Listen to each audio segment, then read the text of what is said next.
Ladies and gentlemen, you are listening to the Pranzata podcast. I am your host, Andrea Pranzatelli, and this is episode number 49 on my podcast series here on YouTube. Before we get into it, if you're new to this is a podcast where I interview comedians and musicians from the New York, New Jersey, and Philly area, and I occasionally have solo podcasts like I am today. I'll be having a guest next week. I had a fantastic guest last week. That was episode number 48, so I highly recommend checking that out. I didn't advertise that episode, and I notice if I don't make a video advertisement, I get less views. I don't always have the time to make a video advertisement, so if you didn't check that one out, I recommend that. But anyways, let's get into it. Don't forget to hit subscribe. Don't forget to hit like. Don't forget to leave a comment in the comment section about anything that interests you, about any thing you agree with, disagree with, etc. Okay, so today I'm going to be by myself. I have actually a couple guests coming this week. I have a podcast guest coming Wednesday, tomorrow. Oh, no. Today is Wednesday. I have a guest coming tonight, and I have a guest coming Thursday. So you'll have some guests coming up within the next 2 weeks. I'll have some stuff for you guys, but I think the new routine is if I don't have a guest lined up that week, I'm just going to do audio only, solo podcast. So here we are. Today I'm going to keep it kind of short and light. I have a busy week, and like I said, I have a guest coming tonight, and I have a guest coming tomorrow, so I've got a lot going on this week. So I actually am doing a Q&A. So today, the last few episodes were a little bit more on the political side. I might talk a little bit about, more of my thoughts on that stuff in the end, but we're going to see how much time we go with the questions and answers. So let's get into it. Now let me look at my Instagram. I put a Q&A on my Instagram. Okay. The first question I have here is by Dojo of Comedy East. And their question is, what was your Dojo of Comedy experience like? Okay, so to explain that, so Dojo of Comedy East is a comedy show. I actually just found out that let me just backtrack here. I performed with them in a comedy roast, a roast battle where I roasted my friend Sean McCracken, who is also a New Jersey comedian who was on my podcast. That was a fantastic episode as well. But so I was a part of, this Dojo battle roast, and I thought that they were just responsible for roast battles, but they actually do regular shows as well, like regular stand-up shows. I just found this out the other day. So what was my experience like? Honestly, I had nothing but fantastic experiences in both performing in the roast battle and and viewing the stand-up. I actually went there the other day and saw Mark Norman perform, which was fucking fantastic. He's a world-class comic, and I got to see him perform in a very small, intimate room in Morristown. Well, actually, technically Morris Plains, New Jersey, but I just associate it with Morristown because that's what people are more familiar with, and it's super close to Morristown. So honestly, I had a fantastic experience with the Dojo of Comedy. I like how they wanted to basically shout out their information on here, but no, I really had a fantastic experience. I'm really impressed with everything they're doing. First of all, I don't even know who is the main guy behind this, because every time I talk to their Instagram, I feel like I could be talking to potentially 3 or 4 different people. But I'm super impressed with everything they put together. They put together shows in New York City. They put together shows in New Jersey.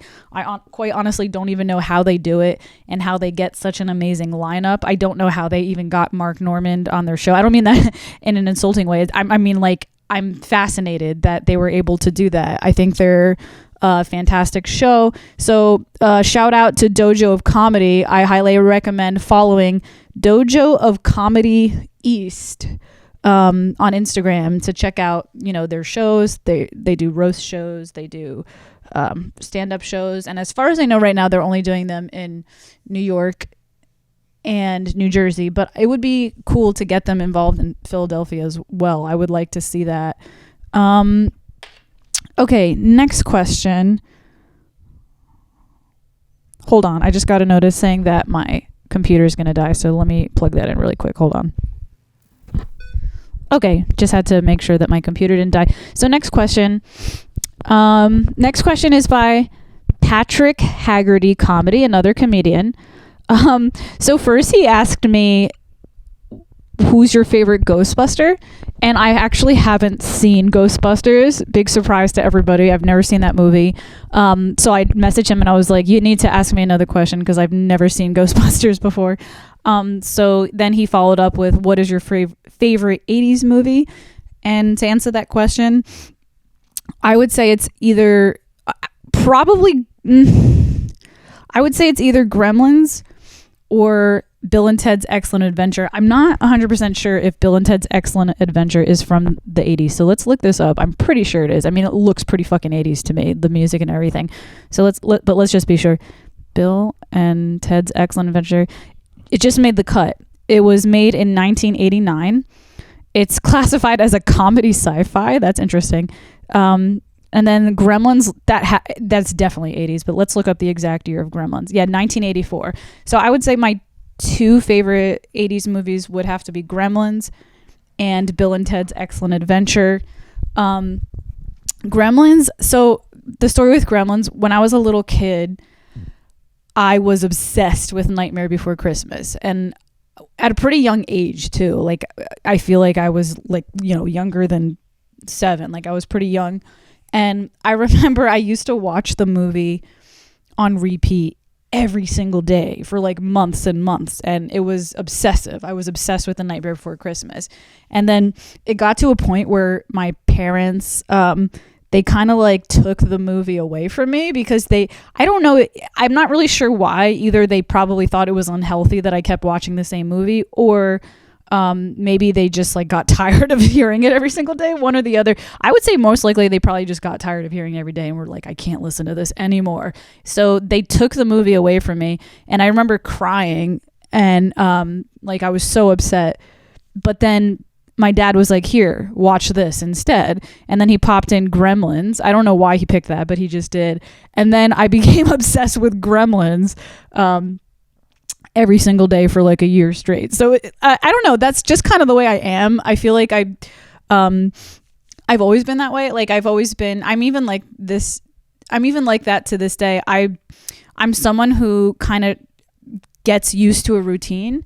And I kind of shy away from changing my routine, and I resist it. And then once somebody pushes me to do that, like to do a new routine, then all of a sudden I become obsessed with that new routine. That's just kind of how I am. Like, even in my 20s, I remember, like, I don't know, like one time I worked in the restaurant business and I had a group of friends who wanted to go to Atlantic City, and I had never been to Atlantic City. I had never gambled at that point. I was like maybe 21 years old, actually I think I was 20 and I had a fake ID, but regardless, never gambled, never been to Atlantic City. The whole idea of it kind of freaked me out. I've always been like a morning person, so the idea of like going out, and it just sounded like a nightmare to me. But my friends begged me. They're like, please come with us, etc.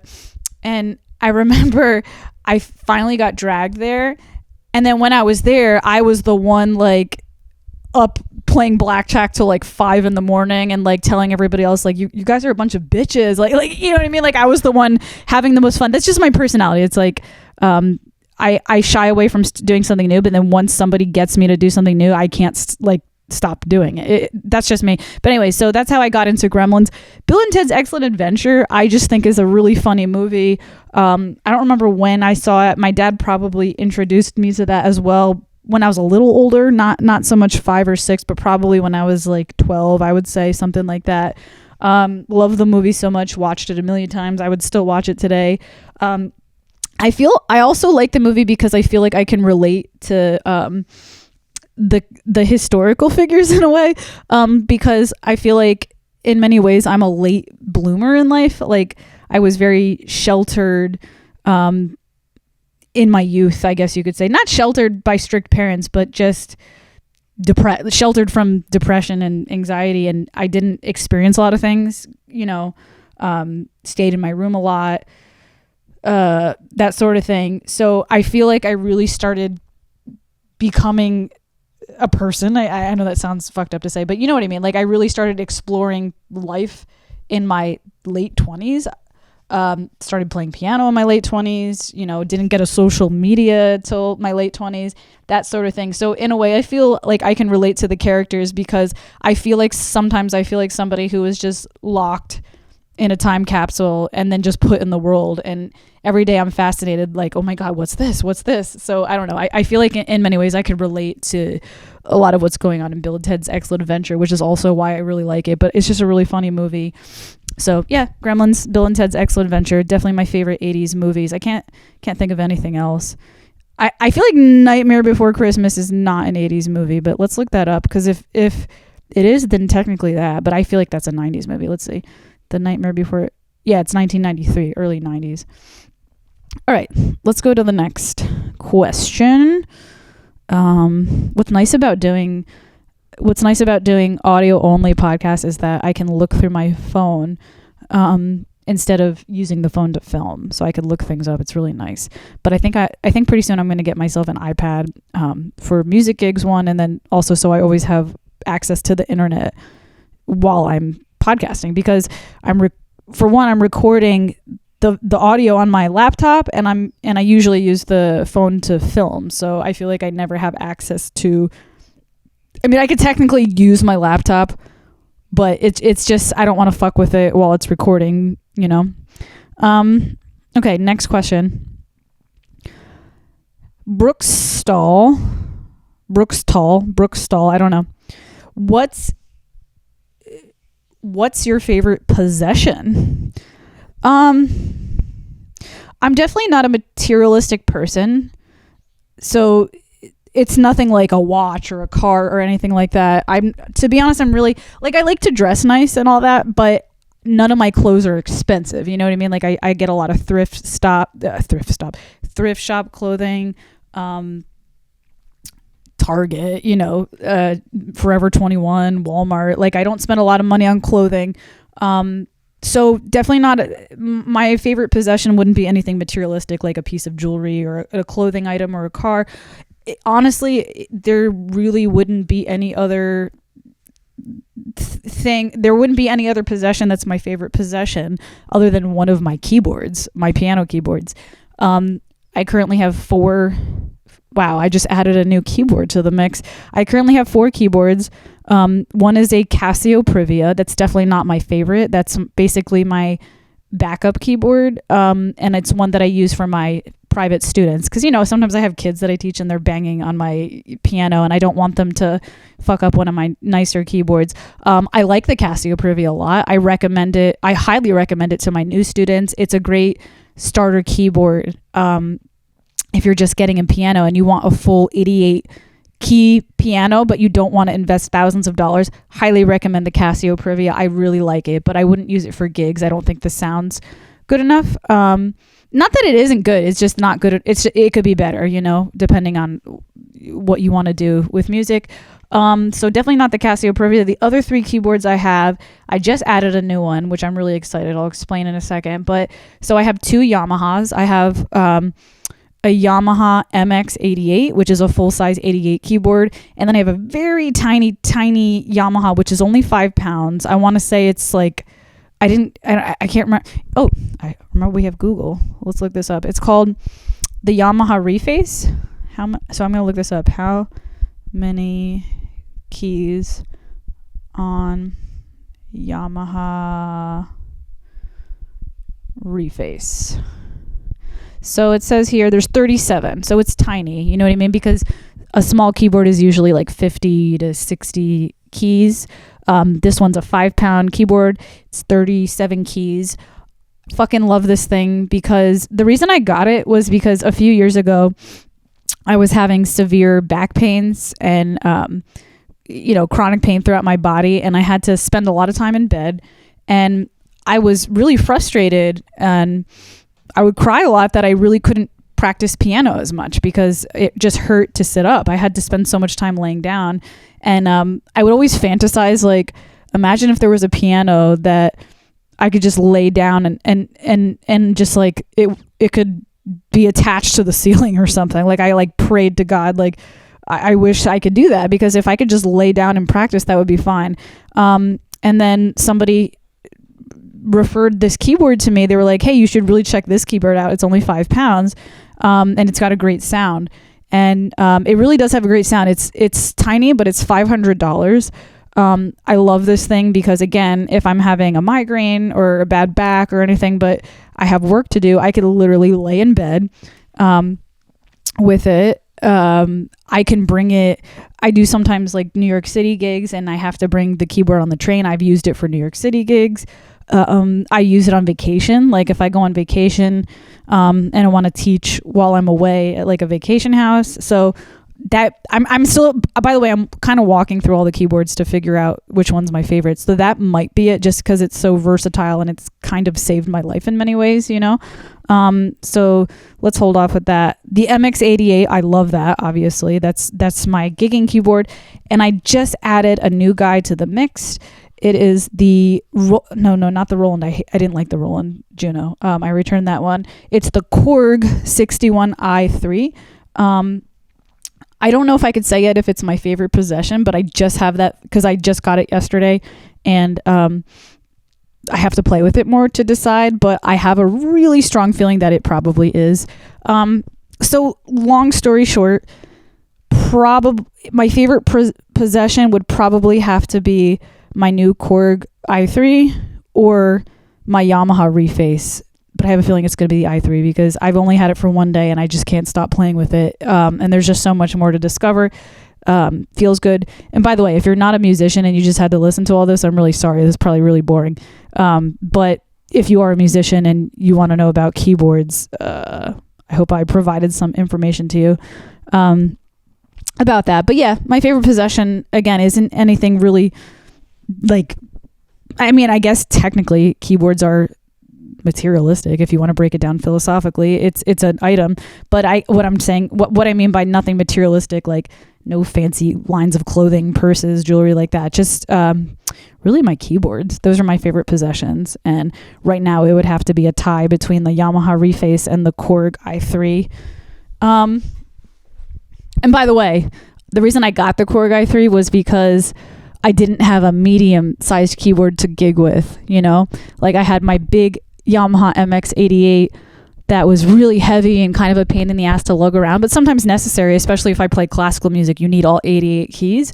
And then the other extreme was the tiny Reface, which is great in certain contexts. Like I said, if I'm just trying to study a little music theory in bed or learn a new chord progression. But then there was just certain situations where I'm like, I need something a little bit bigger, but not huge. So I don't know, I'm super happy. I feel like right now I have all the keyboards that I could possibly need. I have one for everything, you know? Anyways, on to the next question.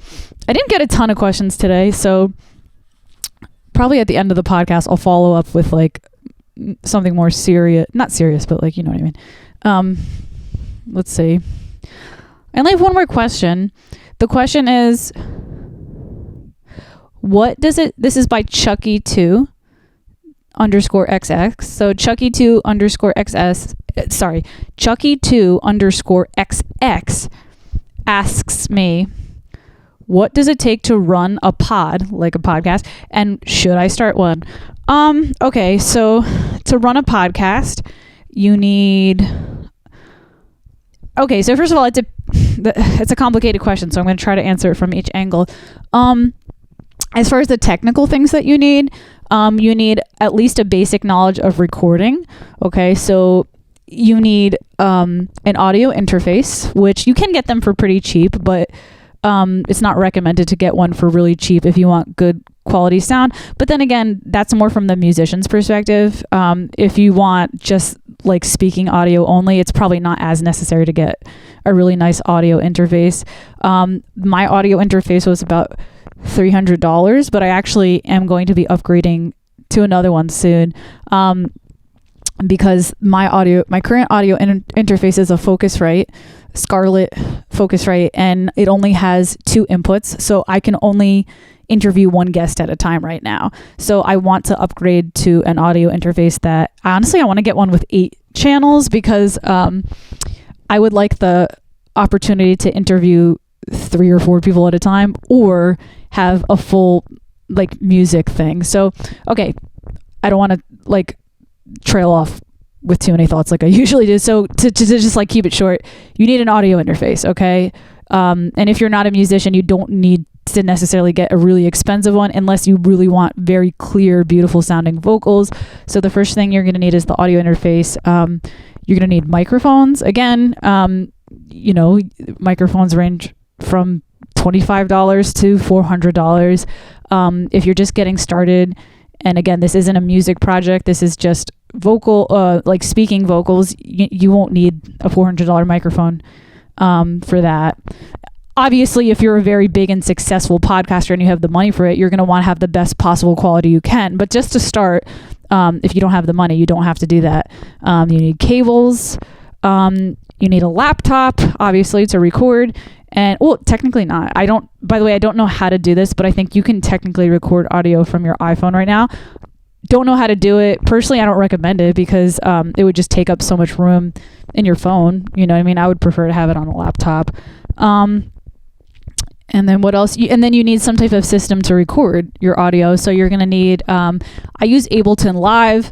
It's very unnecessary for, again, that's more for musicians. So that's why I have that. Honestly, you can get GarageBand if you have an iPhone. There's another one that people use that apparently is really easy. Let me look this up right now. Easiest. People recommend it to me sometimes. Like if okay, easiest recording software. No, not software. Easiest recording. What would you even call it? Easiest recording program, I guess you could say. Okay, Audacity. So I'm actually looking at a list now. Best free recordings. So the best free recording software programs, 2021. The two best free recording software studios are number 1, GarageBand, and number 2, Audacity. And they have more options, which I don't think are free, but are good. Hiya Wave. I've never even heard of that. Pro Tools. I've heard of that. And Ardour. I never heard of this. ARDOUR. So, honestly, I the first two that they mentioned are the ones that I hear more frequently, GarageBand and Audacity, and I do hear Pro Tools a lot. Again, I have Ableton, totally unnecessary. It's like really complicated. I don't even fully understand how to use it myself, but I know how to use it just for the sake of podcasting. Very expensive software. It's for musicians, beat makers, and that type of stuff. So not necessary. Okay, so that's the actual things you need. Like, and then if you want it to be a video podcast, which again, entirely optional. Some people don't do a video podcast. Some people do. If you do decide to take the route of video podcast, you're going to need, first of all, a nice room. Like you're going to need to have some type of ambience to set up your podcast, some nice chairs, a nice couch. You're going to have to consider the lighting. You're going to have to find a room that has good lighting. You might have to get some of your own stage lights, beauty lights, that type of stuff. I do have my own lighting system that I use. But anyways, you can kind of YouTube and Google that because there's a lot of information about that. By the way, the fucking lighting is a whole nother science of it that I don't fully understand. I do the best I can, but that's a whole nother thing, like lighting the room and everything. That's like an artistic perspective. And then you're gonna need video editing skills. I use what's called Premiere Rush. So basically Premiere Pro is a really good system, but I use the dumbed down version, which is Premiere Rush. It's really easy to use. I highly recommend it if you're just getting into editing videos and you don't really understand. Sometimes like if you jump right into a pro video editing system, it can be overwhelming, the different options. So I personally recommend Premiere Rush as a starter.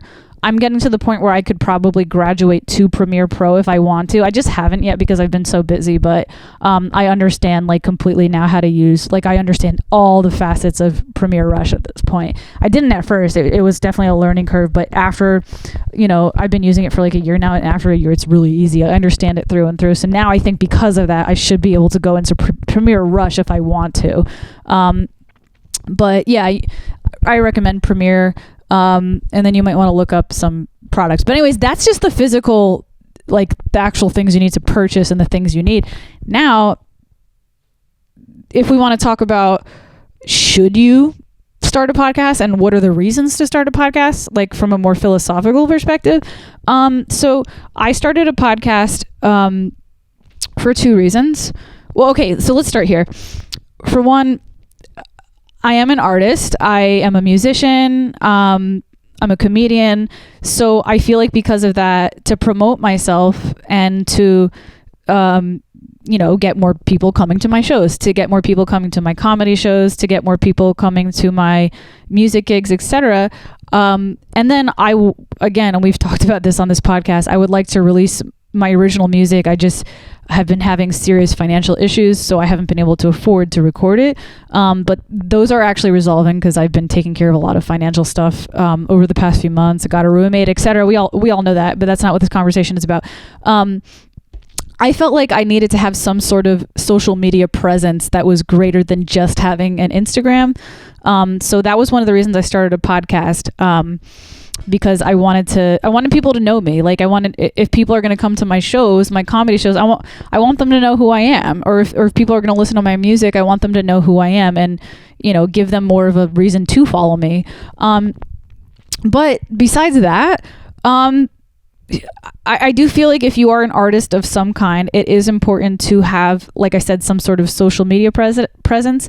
And that can come in many forms. You could be a YouTuber who just puts out blogs, like daily blogs. You could be a TikToker. There's so many different ways to have a social media presence. Personally, I chose podcasting because it was the one that really resonated with who I am the most. It fit most naturally for me. I feel like podcasting comes very easily to me, and I don't mean that to be arrogant. It's just because I love doing it so much, because it's really an extension of who I am. I love to talk. I'm obviously I don't know if I've taken a breath this entire time. I'm a deep thinker. I think a lot. I like having deep conversations with people. I really like philosophy. I also like the networking aspect of podcasting. I like getting to know people. I like to get to know their backstory. I like to hear different perspectives. I like to hear different angles. So podcasting for me was kind of a natural fit. It's something that I feel comes to me easily and feels right for me. I thoroughly enjoy doing it. So to answer your question, should you do a podcast? I would say okay. So first of all, keep in mind that right now, the media, I guess you could say, or the internet is oversaturated with podcasts. So if you're just going to start a podcast to just start a podcast because that's what everybody else is doing, that's not a good idea. You need to have a good reason for it. And to me, those good reasons are, one, do you love it? Because there's so many podcasts out there right now. Like a lot of my comedian friends and even some of my musician friends have podcasts, but some of them are just doing it because they feel like they have to do it in order to be successful. And that's really not true. So if you're doing it just to ride the podcast wave because everybody else is doing it, that's a bad idea. Because the thing is, if you don't like having long form conversations with people and you don't like having debates and you don't like having deep conversations, if that's really not who you are at your core, you're going to have a shitty podcast. So don't even bother. I feel like you're going to be wasting your time. And I would find some other way to gain some sort of social media presence, maybe in the form of vlogging, like video logs of your day. I know some people who do that and they're very successful with that. I know there's like a big TikTok wave right now. Personally, I feel like I'm too old and I don't really like TikTok because it's too short. I like the long form conversation. So again, to answer your question, one, you got to enjoy podcasting. If you don't enjoy podcasting, don't do it. There's so many people out there, and if you don't love doing it, you're not going to shine. And people, I feel like successful podcasters are successful because of their authenticity. And that's one of the reasons why people seek out podcasts, is because they want to hear an authentic conversation as opposed to a heavily edited video, so if you don't like podcasting, the listeners are going to pick up on that, and you're going to be very boring. So and they're going to hear that. They're going to hear it in your voice that you really don't like doing it, and you're not going to do a good job. So I would say that would kind of answer I would feel like I was going to say there's two reasons. So that was the first reason. Do you like it? That's really it. I felt like there was going to be a second reason to do it, but I really think what it comes down to is, do you like doing it? Do you love doing it? If you don't love doing it, then you shouldn't do it. So I don't know, all that money and all that effort to start a podcast, you definitely want to know if it's something you really love doing before you purchase all those things. But then again, if you want some sort of social media presence in general, like even just as a YouTuber or a vlogger, you might need those things anyways. But I don't know, I recommend maybe before investing in all of those things, before making a decision, I would say just record a podcast from your phone, your Samsung or iPhone or whatever you have. Like, you don't need all the equipment to do that. Just hold your phone up, get a phone holder and get like a friend and have like a mock interview, you know what I mean? Whether you plan to put it out or not, maybe do 2 or 3 just so you get the feel of it, and then go from there. Did you really enjoy doing that? If you enjoyed doing that, then I would say take it the step further and invest. If you didn't enjoy doing it, then no, I don't think you should start a podcast, because it's oversaturated and you're just going to be wasting your time. Okay, so that's all the questions I had for today. So I'm going to just conclude with some statements. Again, I'm not going to make this podcast episode very long today. I have 2 more guests coming this week, and I have just a really busy week in general, which I'm happy about. It's a good busy, but it's a little overwhelming sometimes. First, obviously, it would be weird not to make mention of what's going on in the world right now. There's a war going on. A lot of people, I mean, I've mentioned this on my podcast, so my listeners know this. I'm actually Ukrainian. A lot of people don't realize that, because I take my father's last name, which is Pranzatelli, clearly a very Italian name. But I'm also Ukrainian as well. It's just that I don't have, my grandma's last name. That's why. But so long story short, I feel like as a Ukrainian, I should understand more about what's going on. I've mentioned this on the podcast before, that I've sort of avoided history for the longest time. I think the reason for that is because I really struggle to wrap my head around really complex issues. I have a hard time taking things as fact.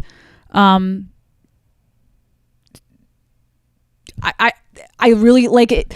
I feel like I'm like, again, I don't mean this in a positive or negative way. I'm just kind of explaining the way my head works. I feel like I'm definitely more of a philosophically minded person, where I kind of overthink things to the point where I drive myself crazy. So whenever in the past I've learned about politics or history, so many questions would pop up in my head that I would just sort of avoid it altogether. I'd be like, let me just, and kind of bury my head in the sand about it. So I feel sort of shameful in a way that I am Ukrainian and I know very little about what's going on.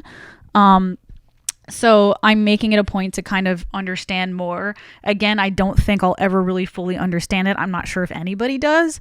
But I have been doing a lot of reading, and luckily my boyfriend is kind of a history buff. He really enjoys history. So I'm going to ask him this weekend, like, more of what he knows. But again, it's one of those things that you can't just ask one person for their perspective. You have to like continue to read multiple articles and read multiple things, because it's extremely complex. History and politics are very complex, and that's why I've avoided them, because I always felt like kind of dumbfounded or just like extremely confused by it all. But I'm not doing that anymore. I've talked about this on previous episodes, that I want to continue to learn more. So I don't really feel like I'm in a place to speak much about the war going on right now. The only thing I can honestly say is that it's extremely sad. And I really feel very sad for what I'm seeing.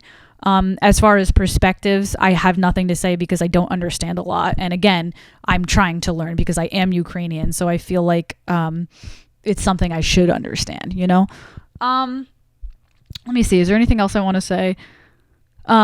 Speaking of that, if anybody has any like recommendations for me, like, hey, you can learn more about what's going on with the war by reading this article or this video, or this explained it to me very clearly, please leave that in the comment section below. Because again, I am trying to learn. Let me see. Is there anything else I want to say? Yeah. Okay. So, it feels kind of stupid to bring this up now, like, after talking about the war, because it seems like this doesn't even matter at this point. But I do just kind of want to conclude by saying this. The past couple weeks, I had put out not a lot, like maybe 2 or 3 videos talking about the Joe Rogan controversy. I upset a few people. I lost some listeners. I didn't have a lot of subscribers to begin with. I had like 244 and now I'm down to 239. So my guess would be at least 4 listeners were pissed off enough about some of the stuff I said to unsubscribe. The reason I really spoke up a lot about that was because, again, I really don't get political on this podcast typically. I kind of keep my mouth shut about this stuff. But that was something, I wasn't bringing it up to cause controversy, or how some YouTubers, like, there's a hot topic going on and people want to weigh in on it just to get attention. It wasn't like that. I wasn't talking about it to say something controversial. It was because I actually genuinely cared very much about it. Prior to when any of this stuff got political with Joe Rogan, meaning the past few weeks, like the political issues that have been going on the past few weeks or month with him, I've always been a huge Joe Rogan fan. I've been talking about that so many times on this podcast. I've been listening to him for somewhere around 3 to 4 years now. He's a huge influence on my podcasting style, and I've talked about that many times on this podcast.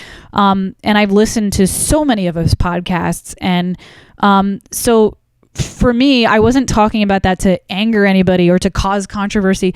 It's because I genuinely cared. I was actually crying about the issue. I was very upset about it. And the reason for that is because I have been listening to him for so long, and he has had such a major influence on me in many ways. So to me, the way it felt was like, have you ever been in a situation where you heard somebody speaking poorly about you or about one of your friends or something like that, and you knew they were wrong, but there was nothing you could do to really change their minds? You know what I mean? Like someone thought something negative about you, like, oh, so-and-so did this, or about a close friend. It's like, oh, that they're wrong, but like, there's nothing you can do to change their mind. So I felt like I really had to weigh in on that. And I felt like at this point, it would be disrespectful for me not to bring something up or support him in some kind of way because of how much I feel like he's influenced me over the past few years in a very positive way. Because I'm just like, all this negative stuff going about him, and I know it's not true because I've been so closely watching him. And it's funny, like, people made some compilation videos and some clips of him saying that make him look bad. But if somebody, I honestly, God, wish I had the video editing skills. Again, I know I can edit videos, but not that well. I wish I had the video editing skills to myself make a compilation video of all the good things I've seen him do, because again, I've been following him so closely and I've seen him do so many good things. Like, if I can make a compilation video of all the times I've seen him donate to people, to all the times I've seen him promote people for a good cause, for all the times I've seen him cry, here's the thing, like, I understand people that don't really follow him or listen to him, they probably, I get it. Like, at first glance, he seems like this muscly, tattooed, like he's got an American flag in the back. Like, he seems like a redneck. Like, he kind of has this like middle-aged, like redneck vibe. I get that. Like, that's what he looks like. But honestly, he could be farther from that. I feel like he is, I mean, like it or not, he is a transformative figure in podcasting. Like it or not, look at the views, and there is a reason for that. There's a reason why so many people like him. And I think what it comes down to is what he's tapped into is I've said this before, but I'm going to say it again. What he's tapped into is I'm trying to phrase it properly. To kind of like continue the conversation we had in the last couple podcasts, I was kind of saying how I felt frustrated that the politics were so divided, and I feel like you're on team A and you're on team B. If you're on team A, these are the things you say. If you're on team B, these are the things you say. You either follow this narrative or you follow this narrative. And there's a huge number of the population who feels confused about both narratives, and a lot of those times those people feel incredibly ostracized and they feel lonely because they feel like, I don't really belong to either of these things, and I have all these questions, and I'm afraid to even ask any of these questions, because if I ask any of these questions, I'm going to come across as offending this side, or I'm going to come across as offending this side. So therefore, I'm just going to say nothing. And I can attest to that, because I can't tell you how many times over the years where I felt like I couldn't really pick a side. Like I couldn't really come to an agreement on anything. Like where I mostly like just to put it out there, I've already put it out there, and I'm mostly liberal, but I do have some questions, and there are some things that I lean a little more conservative. I would say like 70 to 80% of my views lean towards liberal, but there's like 20 or 30% of my views that lean towards conservative, and I do have some questions about some of the things going on. But again, I've often felt like if I even ask any of these questions, I'm going to piss off my friends and my family so much that because of that, I'm just going to shut up and say nothing. And it is a very ostracizing and very lonely feeling. And the reason why I feel like Joe Rogan has gained so much popularity is because I think he is a voice for those people who have been afraid to ask questions. They listen, they really appreciate him because he's not afraid. He's not afraid to ask those questions. And I think, the reason why so many people like him is because he has tapped into that desire in so many people, that there are so many people that are like, just cut the fucking bullshit. We really want to talk about this and get to the core of what's going on here, and treat people like human, we want to see, I don't even know how to articulate this properly, and I feel like I'm going to, again, piss more people off if I improperly articulate it, but rather than seeing, so I guess what I'm trying to say is, rather than seeing people from like, you're this thing, and if you're this thing, you're a piece of shit, or if you're this thing, and then you're on the other side, you're a piece of shit. If you're on team A, team B thinks you're shit, and if you're on team B, team A thinks you're shit, rather than understand the full spectrum of people on either team and kind of like treat people equally and like human beings regardless of where they stand. Now again, of course there's going to be extremes. There is evil that exists. But for the most part, I like to believe in the good in people. And I believe that if somebody has a different angle or a different perspective than me, I want to understand why. And I want to get to the root of it and understand them. So, now here's the question. Is Joe Rogan the best voice for that? Is he the best person for that? No, absolutely not. He's a podcast. He's a comedian, and he's like a UFC commentator comedian. So is he the best voice to be giving information about COVID, about politics? Absolutely not. But the point is, he's one of the only ones doing it. So like and that's why he's a revolutionary figure, in podcasting and in the media right now, is because, like it or not, he may be a fucking moron sometimes. He may make a lot of mistakes, but he is one of the only ones really truly having these conversations that people are craving. And listen, I'll listen to more politicians and more doctors and more scientists and more I'll listen to CNN and I'll listen to Fox when they have podcasts. You know what I mean? Like, it's not that I can't, a lot of the public doesn't trust sources of information that come in like edited clips, and they really just want to hear more. And that's really what it is. Like, no one's saying that Joe Rogan is right or he's a god or he knows everything. They're just like, okay, at least this guy is telling at least this guy is trying, to really explain things in in a deeper description, let that set an example, you know, for the news channels. You know, I would love to hear Biden's podcast. Like, you know, it's just that I'm not getting those types of conversations from these people. And that's really what it comes down to. So again, I just kind of, I don't want to beat this to death. I've talked about it, but I just kind of wanted to conclude with that. Like, I'm going to leave it alone for a while. I don't even think it's a pressing matter at this point because there's so much more serious stuff going on with the war right now. But I kind of wanted to conclude with that because I did upset a few people. I lost a few subscribers. But I just kind of wanted to explain from my perspective why I was so passionately defending him. Because like I said, I have been listening to him for the past, you know, few years. I have gained so much from him. Like, I've become more open-minded. I've become a better listener. I've become a better podcaster.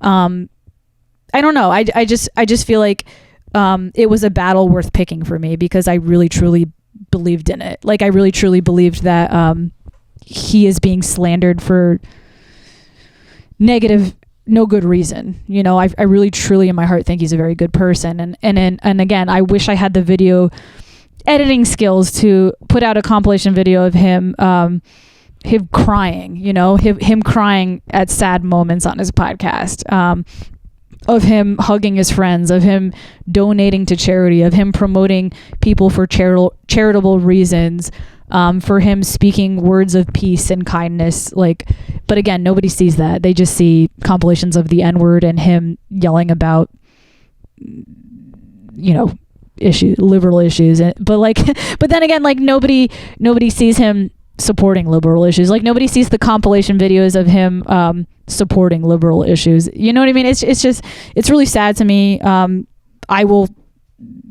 continue to defend him if anything comes out again, but I'm just going to kind of like leave it at that and I feel like it's kind of like dying off now, the whole controversy, but I just kind of wanted to conclude my thoughts about that and kind of explain to people why I was so passionately defending him. It wasn't to piss anyone off. It wasn't to be controversial. It was because I genuinely in my heart like believe he's a good person, and I, having been influenced by him for so long, I felt like it was weird not to say something, you know?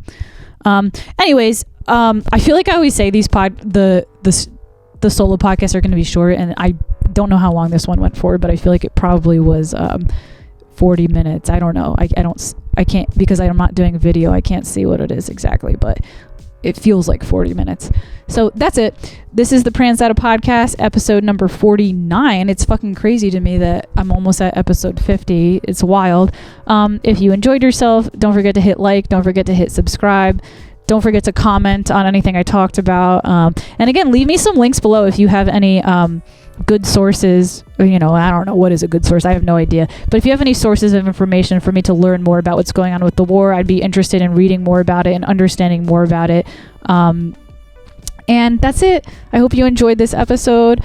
I'll be back next week with a guest. I'm going to be having a lady on, which I'm very excited. I seldom get ladies on this podcast because the music business and the comedy business is very male dominated. So I'm going to be having a lady next week. I'm looking forward to that, and have a good day. Bye.